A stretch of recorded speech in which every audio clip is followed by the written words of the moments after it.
kemudian tahap 2 guru kelas di SD, kemudian tahap 3 guru kelas di SD. Nah, di sini yang bisa dipakai ini adalah di nilai tahap 2 dan nilai tahap 3. Untuk nilai di tahap 1 ini adalah tidak bisa dipakai, dikarenakan apa? Dikarenakan di sini formasi jabatannya berbeda. Nah, di sini guru bahasa Indonesia SMP ya. Sementara itu di sini untuk tahap 3 ini adalah guru kelas SD.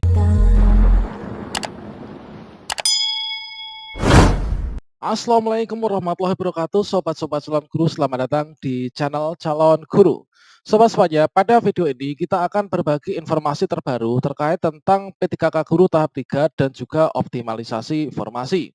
Nah, sobat semuanya, seperti yang sudah saya sampaikan pada video saya sebelumnya, yang mana untuk kemudahan pada seleksi kompetensi 3 itu setidaknya ada 3 bagian teman-teman yang perlu kita cermati dan juga kita manfaatkan ya. Di antaranya yang pertama, kita bebas memilih formasi se-Indonesia. Kemudian kita bisa ikut optimalisasi formasi dan juga nilai ujian tahap 1 dan juga tahap 2 itu bisa dipakai ya sebagai dasar penghitungan untuk kelulusan di tahap 3 teman-teman. Kemudian sobat semuanya, pada video ini kita akan berbagi pada bagian yang ketiga ya, yaitu kita akan kupas tuntas secara gamblang terkait tentang ketentuan nilai P3K tahap 1 dan tahap 2 yang bisa dipakai di tahap 3. Dan juga kita akan memberikan contoh simulasi perhitungan nilai P3K tahap 3 yang diperoleh dari tahap 1 dan 2. Dan selanjutnya, sebelum teman-teman di sini nanti melakukan pemilihan formasi di tahap 3 ya, maka teman-teman harus memperhitungkan secara matang. Apakah nanti akan pindah satuan pendidikan, ataukah nanti kita akan memilih formasi jabatan yang berbeda dari tahap sebelumnya, mengingat nilai sebelumnya itu sudah lolos passing grade. Tentunya ini menjadi pertaruhan besar untuk kita semua ya menjelang P3K tahap 3. Bagaimanakah simulasinya? Silahkan simak video ini sampai selesai. Namun sebelum kita lanjutkan, perlu saya ingatkan bagi teman-teman yang mungkin baru pertama kali menemukan channel ini, silahkan klik tombol subscribe-nya dan aktifkan notifikasi loncengnya sehingga nanti jika ada update video terbaru, teman-teman tidak akan ketinggalan informasi. Baiklah sobat semuanya, sebelum kita masuk ke simulasi, di sini marilah kita baca kembali terkait tentang peraturan di seleksi tahap 3 yang tertera pada Permen.Pan RB nomor 28 tahun 2021, tepatnya ada pada paragraf yang ke-11 yaitu pengolahan nilai, pengumuman hasil dan juga masa sanggah seleksi kompetensi 3. Tepatnya di sini terdapat pada pasal 38 teman-teman.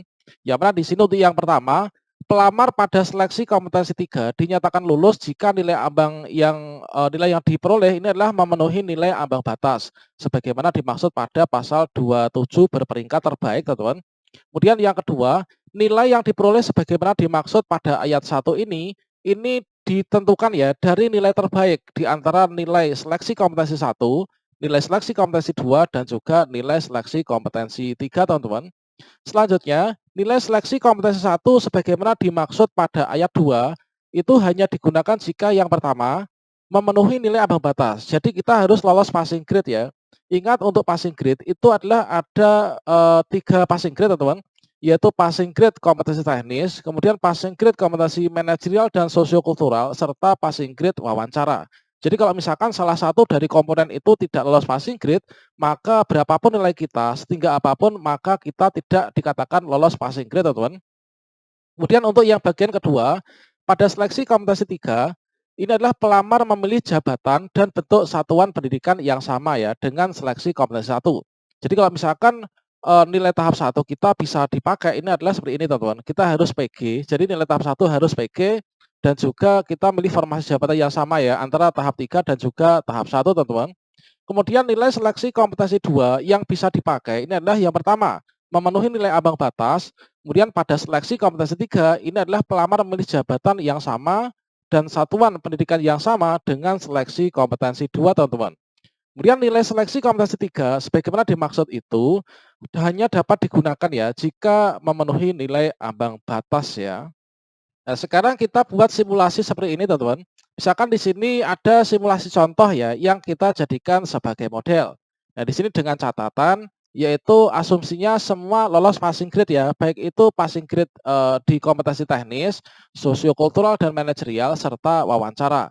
Nah, ini teman-teman, misalkan seperti ini. Nah, di sini ada kawan kita misalkan ya. Di sini ada 6 orang, yaitu Bambang ini adalah ijazah atau serdiknya PGSD. Kemudian Siti ini adalah ijazah atau serdiknya matematika, Rahmat ini adalah fisika. Kemudian Sukma ini adalah PAI. Kemudian Siti inilah bahasa Indonesia dan juga Anang ini adalah PJOK, teman-teman. Nah, di sini dari kawan kita yang berjumlah sebanyak 6 orang dengan kualifikasi akademik atau ijazah atau serdik yang mereka miliki. Nah, di ujian tahap 1 kemarin itu mereka mencapai lolos passing grade semua, teman-teman. Akan tetapi mereka kalah perankingan ya. Yang sekarang ini dapat dikatakan sebagai lolos passing grade tapi tidak dapat formasi. Nah, sebenarnya lolos passing grade nggak dapat formasi itu adalah kita lolos passing grade, akan tetapi kita kalah perankingan, teman-teman. Kemudian pada seleksi yang tahap 1, teman-teman. Nah, di tahap 1 ini mereka mendapatkan nilai seperti ini. Nah, di tahap 1 Bambang dengan ijazah yang dia miliki PGSD, di tahap 1 ini melamar guru kelas ya. Guru kelas tentunya di SD. Yang mana nilainya ini adalah 717, teman-teman. Nah, 717. Namun dia nggak lolos tahap 1 dikarenakan ini kalah saingan ya. Karena sesama serdik itu banyak sekali kawan saya itu yang nggak lolos ya karena kalah perankingan. Nah, kemudian yang kedua, Siti ini jasanya matematika. Dia melamar di tahap 1 guru matematika SMP nilainya sekian. Kemudian Rahmat ijazah fisika ini di formasi tahap 1 ini adalah memilih formasi prakarya di SMA nilainya 540. Kemudian Sukma ini ijazahnya PAI. Nah, di sini dia melamar di tahap 1 adalah guru PAI di SD nilainya 591. Kemudian Siti ijazah bahasa Indonesia ini adalah melamar formasi jabatan guru bahasa Indonesia di SMP nilainya 521. Kemudian Anang ini adalah PJOK ya ijazahnya. Kemudian di tahap 1 dia itu melamar formasi jabatan guru PJOK. Satuan pendidikannya adalah SD pada saat itu. Nilainya 610. Nah, kemudian di tahap 2 ini adalah kawan kita ini juga kalah perankingan lagi dan akhirnya tidak lolos, teman-teman. Nah, nilainya adalah seperti ini. Jadi Bambang yang di tahap 1 itu memilih formasi jabatan guru kelas, di tahap 2 dia juga memilih formasi jabatan guru kelas di SD ya. Nilainya ini menjadi seperti ini yaitu 700. Ternyata mengalami penurunan. Kemudian di sini Siti dengan ijazah matematika di tahap 1 memilih formasi jabatan guru matematika SMP, di tahap 2 ini memilih formasi jabatan guru kelas SD, teman-teman. Mungkin teman-teman ada yang bertanya, apakah guru matematika SMP, Indo SMP bisa memilih formasi jabatan guru SD? Ini bisa, teman-teman. Salah satu kawan saya dari sekolah swasta punya ijazah dan serdik matematika, itu di tahap 2 melamar di formasi guru kelas SD ini keterima. Nah, ini teman-teman. Kemudian untuk yang Rahmat, ijazah fisika ini di tahap 1 melamar prakarya, kemudian dia di SMA ya, satuan pendidikannya nilainya sekian, di tahap 2 ini adalah melamar kembali prakarya di SMA. Nah, nilainya sekian. Kemudian berikutnya Sukma. Sukma ini ijazah PAI di tahap 1 itu melamar PAI formasi di SD, kemudian di tahap 2 ini adalah formasi yang dilamar guru PAI juga, akan tapi pindah pindah satuan pendidikan. Yaitu pindah ke ini, teman-teman, yaitu ke SMP ya. Nah, ini kemudian Siti ini adalah di tahap 2 memilih guru SD, teman-teman. Dari awalnya tahap 1 adalah guru bahasa Indonesia di SMP, di tahap 2 ini memilih formasi jabatan yaitu guru kelas di SD. Nilainya sekian, ini nggak lolos lagi. Kemudian Anang ijazah PJOK ini konsisten ya, di tahap 1 dan 2 ini memilih formasi jabatan yang sama dan satuan pendidikan yang sama, yaitu di sini SD, guru PJOK juga. Tentunya sesuai dengan kualifikasi akademiknya, teman-teman. Nah, di sini teman-teman, sebelum kita lanjutkan untuk yang di tahap 3, perlu kita ketahui bersama bahwa yang dimaksud dengan satuan pendidikan itu apa sih? Lintas satuan pendidikan itu apa? Nah, satuan pendidikan di sini yang kita jadikan acuan itu adalah satuan pendidikan itu ada TK, teman-teman. Contohnya TK ya, kemudian ada SD, kemudian SMP, SMA, SMK. Jadi kalau misalkan di sini dari SMP ke SD ini adalah sudah pindah satuan pendidikan. Kalau dari SMA ke SMA ini tidak pindah satuan pendidikan. Dari SD ke SMP ini pindah satuan pendidikan, teman-teman. Nah, selanjutnya dari hasil tahap 1 dan 2 seperti ini, dari latar belakang pendidikan yang seperti ini, di tahap 3 ini ke-6 kawan saya ini memilih formasi jabatan yang seperti ini, teman-teman. Nah, di sini untuk di tahap 3 ini, Nah, di tahap 3 ini teman-teman, nah ini yang kita jadikan acuan ini adalah yang di tahap 3 ya, karena kita mau memasuki seleksi P3K Guru tahap 3. Tentunya teman-teman nanti harus bisa mencermati terkait tentang sebelum memilih formasi kira-kira memilih yang mana. Ya, saya harapkan nanti video ini juga bisa menjadi referensi ya bagi teman-teman untuk sebagai bahan pertimbangan nanti memilih formasi tahap 3. Nah, ini teman-teman, misalkan untuk yang pertama, Bambang, ini adalah di tahap 1 guru kelas SD ya. Kemudian di sini, guru kelas di formasi tahap 2, kemudian satuan pendidikan juga SD, kemudian di sini juga guru kelas, di sini juga SD. Berarti, untuk kawan saya yang pertama, yang namanya Bambang, ini dia memenuhi syarat jika nilai tahap 1 dan 2 ini dipakai di tahap 3, teman-teman. Nah, ini adalah memenuhi syarat ya, ini teman-teman. Jadi kalau misalkan kawan saya ini nilainya di sini, di tahap 3 ini misalkan hanya hanya 650 misalkan. Maka kalau misalkan di sini hanya 650, maka yang dipakai itu adalah yang nilai yang mana teman-teman? Yaitu nilai yang 717 yaitu dari tahap 1 teman-teman. Karena di sini memenuhi syarat ya, tidak pindah satuan pendidikan dan juga memilih formasi jabatan yang sama. Jadi untuk yang pertama, kawan kita ini memenuhi syarat jika menggunakan nilai di tahap 1 dan tahap 2. Karena di sini nilai di tahap 3 lebih tinggi daripada tahap 1 dan 2, ini yang dipakai di nilai di tahap 3, teman-teman. Nah, ini. Kemudian untuk contoh yang kedua, kawan saya namanya Siti. Nah, di sini dengan ijazah yang dia miliki, ini adalah tahap 1 guru matematika SMP, kemudian tahap 2 guru kelas SD, kemudian untuk yang tahap 3 ini adalah guru kelas SD. Berarti di sini untuk kawan saya Siti, ini adalah yang bisa dipakai ini adalah hanya nilai di tahap 2, teman-teman. Jadi nanti akan dibandingkan antara nilai di tahap 2 dan juga di tahap 3. Tinggian yang mana itulah yang dijadikan sebagai dasar penentu kelulusan, teman-teman.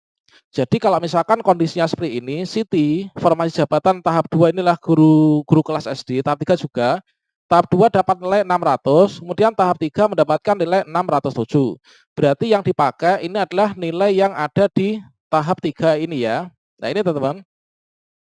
Kemudian untuk contoh yang ketiga, kawan saya namanya Rahmat. Nah, di sini tahap 1 dia milih prakarya, prakarya SMA ya. Kemudian di sini prakarya SMA juga, di sini pilih yaitu guru fisika di SMA, teman-teman. Nah, di sini untuk kawan saya ini meskipun sebelumnya di tahap 2 dan tahap 1 ini mendapatkan nilai yang lebih tinggi dari nilai ini, dari nilai tahap 3, maka yang bisa dipakai ini adalah yang nilai tahap 3. Dikarenakan apa? Meskipun kawan saya ini, dia tidak pindah satuan pendidikan ya, tahap 1 adalah SMA, 2 SMA, 3 SMA, akan tapi kawan saya ini, dia memilih formasi jabatan yang berbeda, teman-teman. Nah, ini, jadi di sini karena tahap 3 memilih yang fisika, sebelumnya prakarya-prakarya, ini nggak bisa dipakai, teman-teman. Kemudian teman-teman kemarin ada yang bertanya, apakah ijazah fisika bisa melamar prakarya? Itu bisa, teman-teman. Kawan saya dari guru SMK dengan serdik dan ijazah fisika dari lulusan UNS ya, ini bisa melamar di SMA, teman-teman. Kemudian lolos ya, teman-teman. Nah, ini. Jadi jelas, teman-teman, untuk yang contoh nomor 3. Kemudian berikutnya contoh nomor 4, Sukma. Tahap 1 milih guru PAI SD, kemudian tahap 2 guru PAI SMP, tahap 3 ini adalah memilih formasi guru PAI SMA. Nah, di sini yang bisa dipakai ini nilai yang tahap berapa, teman-teman? Yaitu nilai yang tahap 3. Dikarenakan apa? Meskipun di sini memilih formasi jabatan yang sama, yaitu di tahap 1, 2, 3, ini adalah guru PAI semua, akan tapi dia pindah satuan pendidikan ya. Dari SD ini pindah satuan pendidikan ke SMP, kemudian pindah satuan pendidikan ke SMA. Jadi di sini tidak bisa dipakai, teman-teman, yang sebelumnya ini. Nah, ini teman-teman, meskipun di sini nilainya 591, ini nggak bisa dipakai ya, karena pindah satuan pendidikan. Kemudian contoh yang nomor 5, Siti, ijazah bahasa Indonesia. Nah, di sini tahap 1 milih formasi guru bahasa Indonesia di SMP, kemudian tahap 2 guru kelas di SD, kemudian tahap 3 guru kelas di SD. Nah, di sini yang bisa dipakai ini adalah di nilai tahap 2 dan nilai tahap 3. Untuk nilai di tahap 1, ini adalah tidak bisa dipakai, dikarenakan apa? Dikarenakan di sini formasi jabatannya berbeda. Nah, di sini guru bahasa Indonesia, SMP ya. Sementara itu di sini untuk tahap 3 ini adalah guru kelas SD. Jadi yang didasarkan adalah dari dasar pemilihan formasi dan jabatan di tahap 3. Berarti di sini, ini untuk tahap 2 nilai ini bisa dipakai teman-teman. Nah di sini berarti ranking-annya nilai yang dipakai, karena nilai di tahap 2 lebih tinggi daripada nilai tahap 3 maka yang dipakai adalah nilai yang tahap 2. Nah ini teman-teman, 560 di sini 500 ya, berarti yang dipakai yang ini. Kemudian yang terakhir, ini adalah Anang. Anang ini ijazah PJOK, tahap 1 memilih guru PJOK di SD, tahap 2 guru PJOK di SD, kemudian tahap 3 ini guru PJOK di SD. Nah ini nilai tahap 1, nilai tahap 2, dan nilai tahap 3 ini bisa dipakai semua teman-teman. Tinggal diambil di ranking nilai yang paling tinggi ya dari ketiganya ini.